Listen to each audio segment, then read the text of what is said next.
If you're into pharmaceutical marketing and want to understand how technology, regulations, user behavior, telehealth, and other industry players will affect what you do, this episode is for you.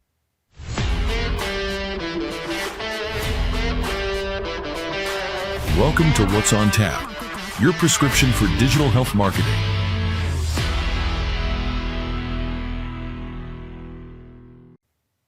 Hi, I'm Rafael Cosentino. I'm Vice President of Business Development for Tap Native.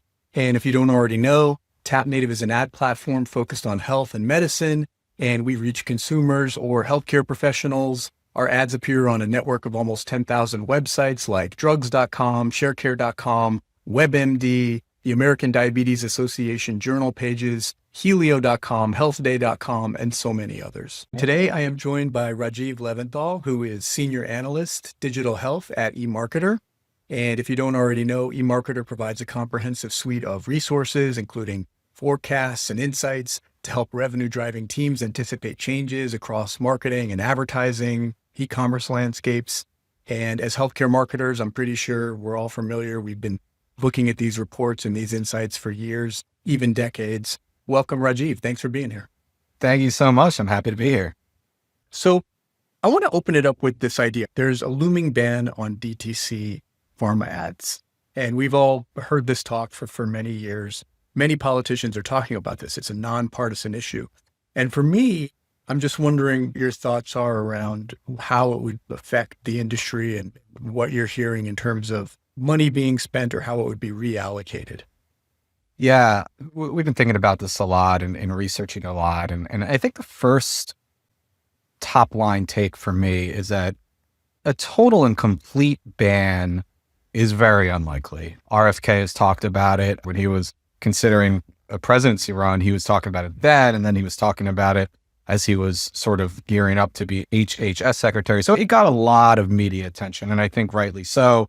And there's good reasons to not like, especially the frequency of drug ads and on TV most especially. But look, RFK has even mentioned recently that it would be very tough to execute this due to free speech protections, despite this, disdain, I think, for drug commercials amongst the public and amongst lawmakers and people in politics, right? Pharma companies have in their favor that treatments can save lives. This isn't like when the FCC banned cigarettes, right? We know those had no health benefits. You might hate the pharmaceutical industry, but they've got medical benefits. I don't think that there will be a ban. However, I do believe that there will be stricter drug ad regulations and that drug marketers should have been thinking yesterday about how they can spread their budget allocation more diversely across different channels, because I think that there is a good chance that there will be some sort of stricter regulation, whether that means, these drug ads have to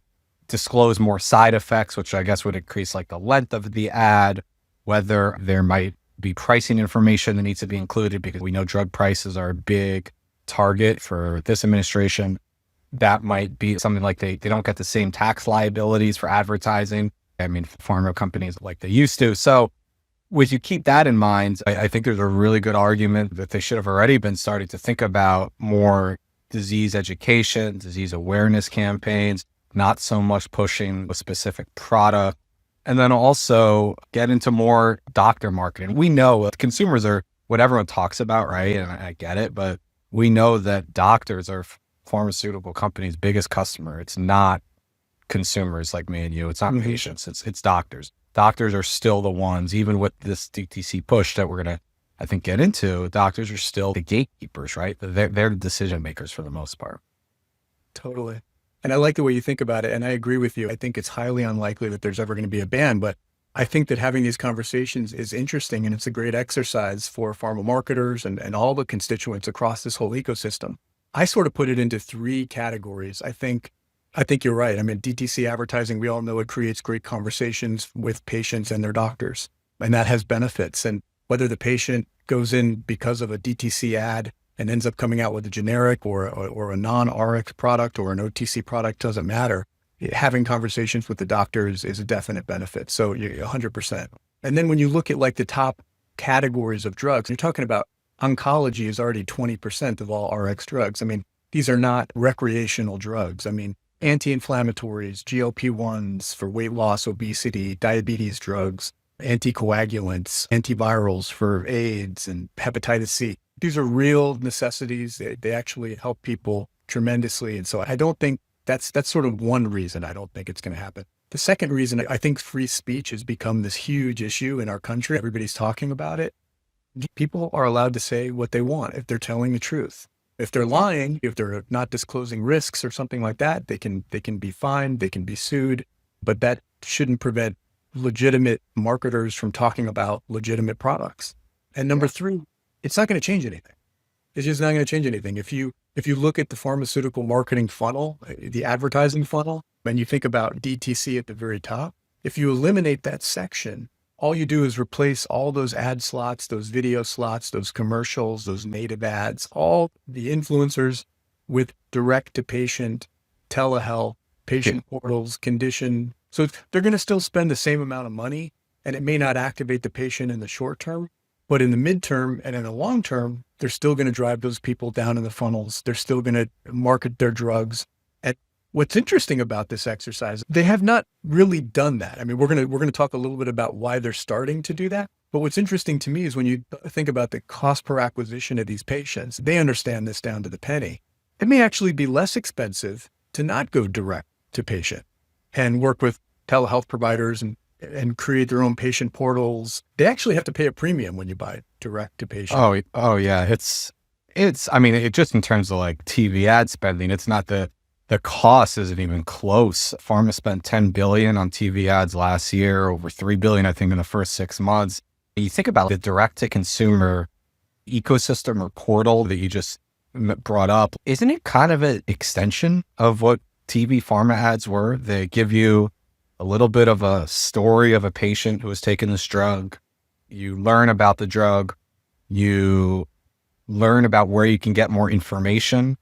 You connect to a doctor or talk to a doctor in literally a click online, right? So I think the awareness needs to be significantly raised, but there's an argument to be made that a lot of the same results could be accomplished through this newer age DTC model we're just starting to see more of recently.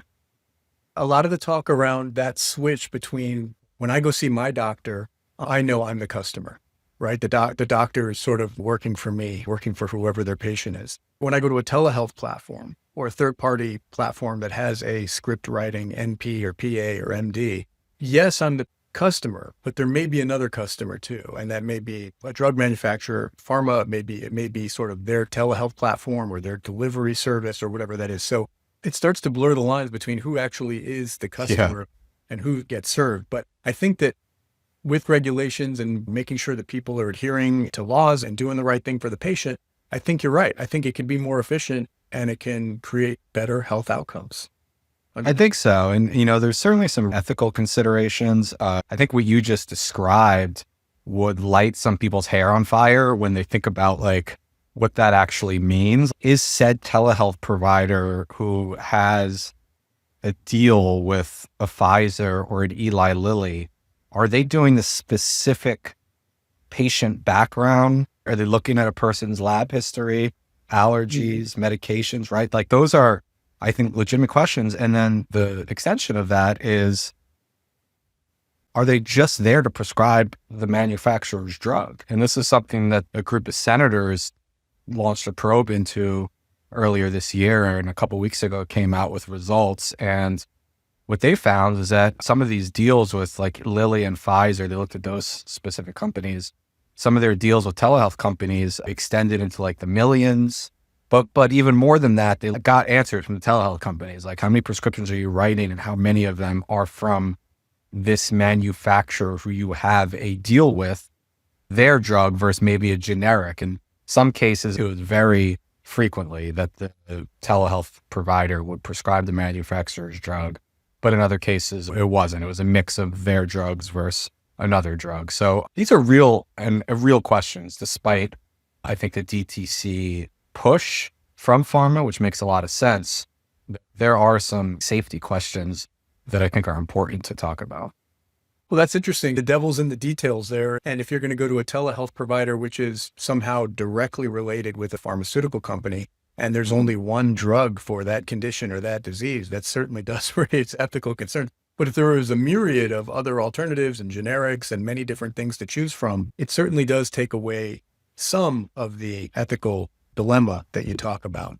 And so I think the senators have a point there. As long as everybody is incented the right way and not disincented to do one thing, which might be better for the patient because they're getting some sort of rebate or a higher margin on something else, as long as that's taken care of in the finances, I think that we can find a model that works. Yeah, there can't be the kickbacks, right? Because obviously there's laws against that. You can't directly be telling a doctor, hey, prescribe my drugs and you'll get bonus payments, right? Like that can't happen. And I don't think there's any evidence of that happening, but it is a little bit of a gray area. We talked about telehealth integrations like Hims and Ro and Amazon, and you were mentioning you saw all these ads in the train station for Ro, and they're creating all kinds of trust and direct-to-patient connections. They have apps now, they have email newsletters, so they're definitely creating a connection to patients, and they're doing it by therapeutic category. So they know a lot about these people. We're seeing this on TikTok, YouTube, all the different social media channels. And more budgets are also going to HCP targeted marketing program. We do a lot of that. On the HCP side, we have all the medical publishers drive healthcare professionals to their sites with us, like Medscape, Helio, Doximity, MedPage Today, et cetera. And they're doing that for specific campaigns. So they're actually arbitraging our HCP traffic to their sponsored campaigns. So there's a lot of train tracks which have been laid sort of in this online marketing industry for digital health. And people are really understanding how to leverage all these train tracks, both in terms of digital marketing, in terms of arbitrage, in terms of where they're getting the best CPA. As we think about forgetting DTC and just using all these other train tracks to get to drugs and services to patients, it'll be interesting to find out that other things may work better anyway. And I think that was the whole point of having that conversation. And then the biggest losers, if there were different levers that the administration could pull to make it tougher for pharma companies to advertise directly to consumers, the biggest losers might actually be the media networks, because I think that the pharma companies have other avenues and channels, as we've discussed, right? Shifting more to digital, going to HCPs, partnering with influencers, right? Like there's ways that they can get around it, but the media networks have really relied so heavily, especially like we're talking like national TV, the evening primetime news, like 30% of those ads are drug ads now for certain programs and channels. So like those are the companies that I think could be impacted the most, and probably the ones that will be lobbying the most if the administration tried to execute any type of a ban. Where the margins are biggest, obviously you're going to see the biggest lobbying and people are going to be screaming. But in terms of where the patient is going to benefit the most, I've been in the digital health for a long time, and I didn't even understand how PBMs get drugs on formularies and they get rebates. Right. Even if people who don't have insurance and are paying cash can sometimes get lower drug prices than people who have insurance and have to pay higher copays. It's really interesting when you think about the channels, the relationships between PBMs, health insurers, the pharmaceutical companies. Bristol Myers Squibb and Pfizer's Eliquis 360 support program sort of is a game changer there. And a lot of people are doing the same thing. We talked about it, but they're offering a 40% discount directly to patients who are uninsured, underinsured, or paying out of pocket. They basically bypass the PBMs entirely. So it's not just about pricing, it's about access. And then what's interesting is if they have that relationship with the patient, they can control the adherence better. I mean, a lot about adherence is financial, because if something is really expensive and it's biting into your discretionary income, you're not going to adhere. But if you can have that relationship direct and you bypass all the rebates you have to pay, you can own the relationship and again, get the adherence under much more control because you're not going through any third party. So that direct model is a very interesting model. And when you think about pharmaceutical companies controlling both the content, the digital advertising, the script writing, the manufacturing, the adherence, all of those under one roof in a direct-to-patient program, it certainly does scare a lot of the people who are all the middlemen in between that. Certainly, I'm one of them. I'm a media company. But again, I don't need to have a drug ad in my spot. It can be for a condition, it can be for a pharma service, it can be for anything. Doesn't matter to me. We sell advertising. So we don't just sell pharmaceutical advertising. So I think a lot of people just need to rethink how they're thinking about helping pharma get patients to understand their options. Yeah, I'm with you. I think you hit really the key points on why more pharma companies are making drugs directly available to consumers. I mean, just think about like other industries and sectors and markets that you as a consumer engage with. Oftentimes you either buy it from the manufacturer directly, the product, or you buy it from like a marketplace where the manufacturer sells to. So it's like, why does it have to be so difficult from the producer of the medication or the treatment to get it to the person who uses it, right? It shouldn't have to be difficult. Access, ease, better patient experience, getting home delivery, being able to get a medication to you with just a few clicks and a few minutes of your time without leaving the house is pretty convenient and an appealing service for a lot of consumers. And that's why pharma is doing that. And you mentioned like getting closer to the customer, getting without these insurers and PBM middlemen and gatekeepers to restrict access. Oh, we found this, weird, obscure thing that means your drug isn't covered or it's not on this insurer's PBM formulary. Well, if I'm the manufacturer, why do we have to deal with all of that? Can't we just make it simpler for the patient? So there's really a solid case around that. Yeah, I think about Mark Cuban's cost plus drugs when you think about owning the whole pipe. I mean, they're already manufacturing. I think they built a plant in Dallas. And they're already manufacturing, I think, epinephrine. And then they're going to start manufacturing pediatric oncology drugs and other generics. And again, it's all direct to patients. They can fulfill, they can get the scripts written with healthcare pros, and then they can deliver.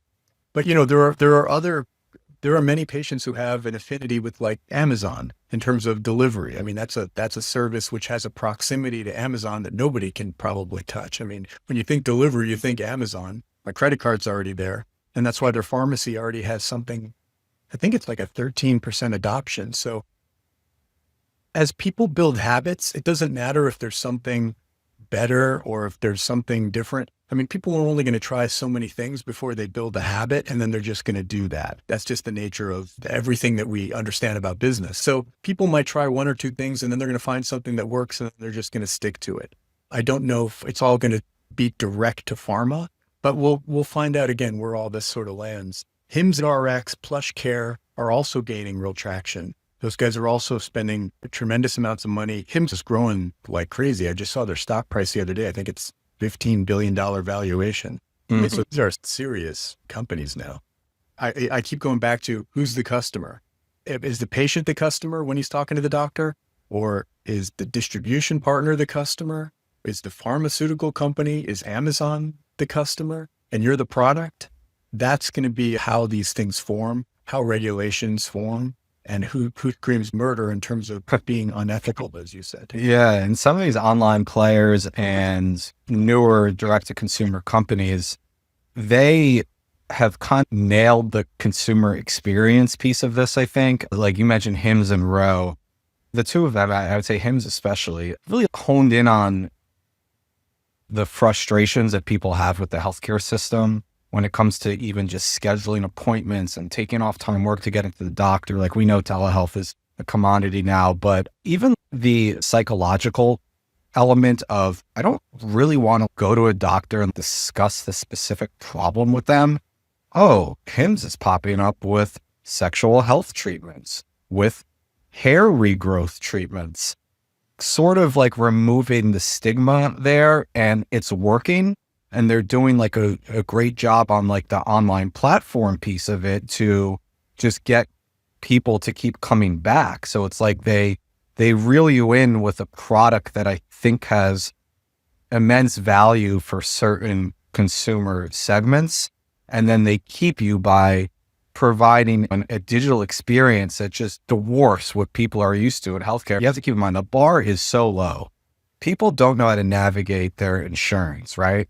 They struggle to figure out in-network. They struggle to figure out me included, what something might cost. They struggle to figure out where to go. So hymns have started to address so many of those barriers. It's not hard to understand why they've keep growing their subscribers and why their customers are so loyal. Because, hymns would say this themselves. They don't solve every healthcare issue, of course, right? Like they're not a hospital, of course. But for the products and the treatments that they do provide, they've got a great model. I was thinking a lot about adolescent culture and a 20-year-old kid walking into a pharmacy because he wants to buy condoms. And it's often portrayed in many movies how nervous they are to do that. And it's the same thing, whether you're going to get ED medication and you're going to pick it up from a male or especially a female pharmacist, hair loss medications or anything else. People would much rather, even if they have to pay a delivery fee, you know what? It's easier for me. I don't got to get in the car. I don't have to be embarrassed. I can forego all of that and go direct. And I think you're right. I mean, these guys are laying the train tracks, laying the consumer habits, laying the trust with ED, hair loss, other things. But, now that that train track is there, now that that relationship is there, they can pipe anything into there. And they may go to them for any disease or condition, any OTC products, or even tapping into more wellness related, mental health, things that are just adjacent to specific diseases and conditions. Weight loss drugs are a great example. Hims has made a lot of money offering weight loss drugs on their platform over the last year. Now, of course, there's if you just follow the news, there's some problems right now with them and Lilly and Novo Nordisk, just in terms of their partnerships and why they don't like that Hims is still trying to sell what they call these compounded weight loss drugs. Semaglutide is Novo Nordisk and then tirzepatide is Eli Lilly's.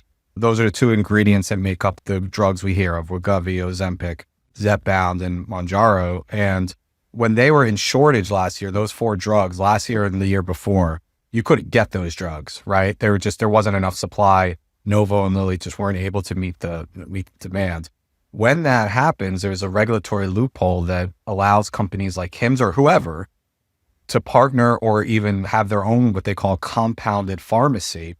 And the compounded drugs are just like a little tweaked version of the branded drugs. They're not generics. They're still like the branded, but just a little bit different. They're a little modified, altered in some way. And those were sold at a much lower price when the branded versions were in shortage. Now that the branded versions are back on the market, Eli Lilly and Novo Nordisk are like going to regulators saying, whoa. Hims can't still sell the compounded version. That's not allowed. Hims has an argument that we are still doing what they call personalization. There are ways that they're trying to, get around it and exploit a loophole, really. So there's so much bad blood between the pharma companies and Hims, but Hims smartly jumped into the GLP-1 space because it was such a big market. And as you just mentioned, we already have these patients that like us, and trust us, and want to keep coming back to us. Now we can just add this other really in-demand treatment and sell it to them. It's interesting, even on Facebook and other things, I see many of my friends, people I grew up with, they are very public about their GLP-1 journey. And you actually did a post about this, about how, you combine sort of ego and social media with GLP-1s and you get this sort of viral sensation that really propelled GLP-1s to their popularity because people took them, they lost weight, and they were proud of themselves. And you add ego to that, you add vanity to that, and you do social media posts, and then other people say, wow, look at this guy, look at this girl.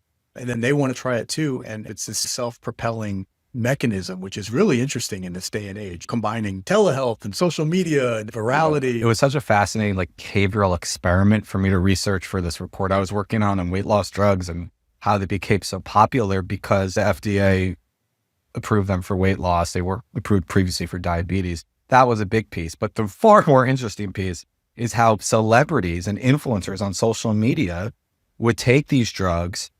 They worked, which is the big part, right? Like they work, you lose weight on them. And then they would share throughout their weight loss journey, they would share these experiences with their followers. And we're talking people with tens of millions and even more in some cases, followers. People saw these, they're like, wait a second, I can get prescribed a medication. This isn't some diet fad or diet pill that has come and gone over the years, right? Like this is actually a treatment, an FDA approved treatment that works. And that's what led to the explosion of prescriptions. Marketers and advertisers really reacted and adapted really well to the sort of stigma around the criticism of people taking these drugs. Oh, it's a shortcut. You're a cheater. Go to the gym, eat better, right? Like this is just a shortcut. Yeah, this is a personal failure for you to take this drug. So the pharma advertisers we're going to develop campaigns and creatives around the idea that obesity is a chronic condition. You're not at fault for it. We have a product, we have a medication that can help. It's no different than cholesterol, right? We have a proven treatment that can make you healthier. Don't listen to all the naysayers. And because it's so effective, I think that was a really smart marketing play. And we've seen a cultural shift. I mean, that's trickled down because it used to be even 7, 6, 5 years ago that was being promoted and pushed that if you were obese or had some eating disorder, that was okay. You know, it was okay if you were obese. It wasn't okay if you were skinny. So we were sort of treating different eating disorders differently instead of saying, hey, look, there's some bad things and good things here. There's some bad things and good things here. And so that's interesting that the cultural shift, probably promoted a lot by these ad dollars, has moved that down. Yeah. Speaking of which, especially Gen Z and millennials, they're turning to TikTok and Instagram for health advice, especially around GLP1s like Ozempic and Wegovy. These grassroots sort of patient storytelling have turned complex science into cultural currency, and user-generated testimonials are driving category awareness most effectively, probably more effectively in paid campaigns. Here are some ads from Rose Subway ads that you mentioned, Rajiv. They're sort of bold and modern. They're unembarrassed. They're very direct into what they offer, and people are responding. They have QR codes. They have apps. They're getting direct-to-patient access to content and condition information, which has been created in collaboration with healthcare professionals. They're using healthcare professionals to also promote themselves. Here's a Hims sort of deadpan humor across TikTok and over the top like YouTube.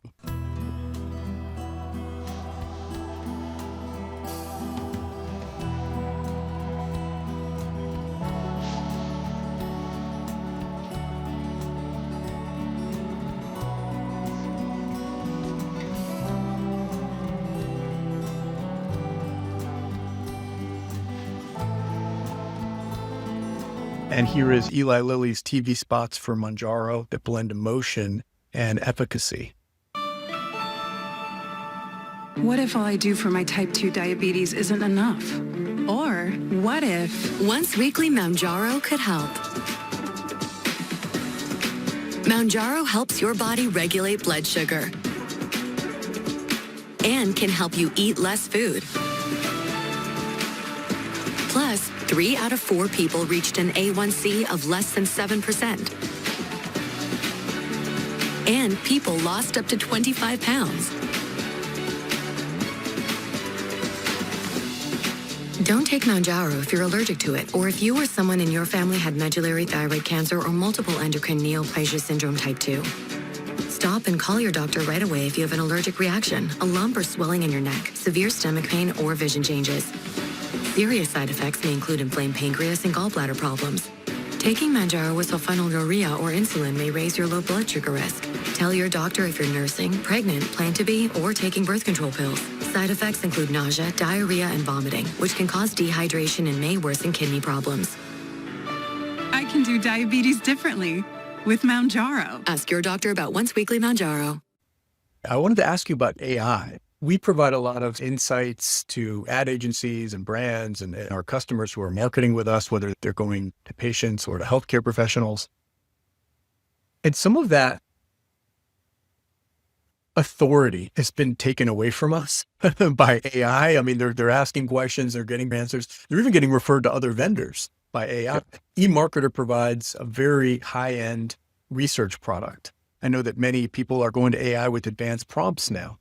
Are you guys worried about customers getting more information from AI as opposed to working with you directly? We think about this every day on our subscription research platform. We actually have a built-in internal AI search tool that clients love, and it's just eMarketer data. So they can type in prompts. I want to, look at digital advertising trends in this region of the world, instead of just randomly having articles like you would on a normal search. It comes up with like an overview, just like Google would. Here's the answer to your question, and here are the links that we got the answers from. But I think anyone in research, in publishing, in the content game is thinking about how AI is kind of cannibalizing or potentially cannibalizing their business and how you have to adapt. We proactively sought this out and adapted with that AI search tool. We don't rely on SEO as much because we are a subscription, but you see like these media companies that are laying off staff, and there's executives are citing in statements what AI has done to their search traffic. So it's a major transformative trend that I think everybody in the content space has to keep up on. In terms of like people using it as a search tool for medical information, that I think is happening more often. They're really like enjoying the experience, I'd say. They have symptoms or a condition, they're dealing with something pre-doctor's appointment, they're going to ChatGPT instead of search now. Even like putting in pictures, right? Something happened to my leg. What is this? And of course that's scary. You're going to get a lot of faulty information. We're still in the early days of AI, but the fact that it's happening now, that's just changing the game for content creators, for publishers, for marketers, and for doctors too. Like, I think the doctors just started getting used to Dr. Google, right? People coming in saying, I Googled this. And now it's like they've got to deal with the AI. Totally. I work with tons of ad-supported publishers, websites, and they've been getting referrals from Google for 30 years. And now that these referrals are slowly, every month, they're getting smaller and smaller. And they sort of see the meteor coming at them. And the open web is shrinking. There's no doubt about that. Yeah. And it is scary, but I mean, the industry could use some consolidation. I think big brands like eMarketer, in terms of people thinking that they're going to get better research somewhere else. I mean, you guys have laid some train tracks. You've created a great brand. You have great customer relationships. So I think that's always going to be the go-to in terms of how to win business. I don't think the web is getting more fragmented. I think it's getting less fragmented. So all of our anxieties about losing to all these other possibilities are actually, all the evidence suggests exactly the opposite, that everything is actually consolidated. I think that's a great point. And even if AI could do half of a lot of things, or more than half, like, can they do like the final 25%, which is where a lot of like the competitive differentiation comes in, the advantage of analyst expertise, critical thinking, proprietary data, right? So that's where I think a lot of companies such as ours are proving their value, because AI is not human and people have that critical thinking piece and that analysis. And that's something that I don't think AI will ever be able to do. So it's definitely an interesting time though, and something that we're all monitoring very closely. We're witnessing the end of the passive patient model, whether it's direct to patient delivery, GLP1 content creators, or one-click refills from Amazon. Patients are now active participants in their healthcare journey, and they have options to decide where and how they get treatment. Super Bowl spots might be great for making sure that everybody knows Doritos is what everybody's talking about right now, but it's individual care and laying those train tracks and building trust, which is going to win these customers. I think the next generation of pharma brands won't just talk to patients, they'll own that relationship with them. They really will, like we talked about, and they'll own that whole pipe: telehealth, script services, digital marketing and engagement, education, adherence, and getting the pricing just right so that adherence can be the most. Because a big part of the relationship is the cost per acquisition of getting the patient in the first place. And you can control that so that they stay on their adherence longer. You can actually get more revenue out of the customer, even if it's a lower margin during that longer period of time. For pharma, I think they're definitely going to be in control. Like you said, telehealth platform, but I think they're going to own relationships. I think pharma is going to own more of the relationships. and I'm not worried about DTC advertising going anywhere. That's going to keep going. So I agree. It's going to shift and pivot, but it's not going anywhere. And consumers are getting smarter. They're research intensive, right? Social media and the internet have their faults, of course, when you rely on them too much, but people are getting smarter and they just want a simpler and better experience with their healthcare, with their pharmaceutical products, and brands and marketers are finally starting to meet those expectations and demands. EMARKETER measures about 10 industries every year in terms of how they're allocating traditional marketing budget to traditional channels and then digital. And healthcare and pharma still spend the most on traditional compared to every other industry we measure, which is you expected, right? Like their target populations are older who are still watching linear TV, but that traditional ad spending is still going down every single year while digital goes up. So even as healthcare and pharma spend less on traditional, they are spending more than other sectors, but the gap between traditional and digital in every industry is closing significantly. thank you so much for joining me today. I really appreciate it. It was great talking to you. Great talking to you too. I had a great time. Awesome conversation. So if you like hearing about all things ad tech, digital healthcare marketing, digital healthcare publishing, don't forget to like, subscribe, or follow. And thank you so much for watching. Thanks for watching What's on Tap. Don't forget to like, subscribe, follow, and share.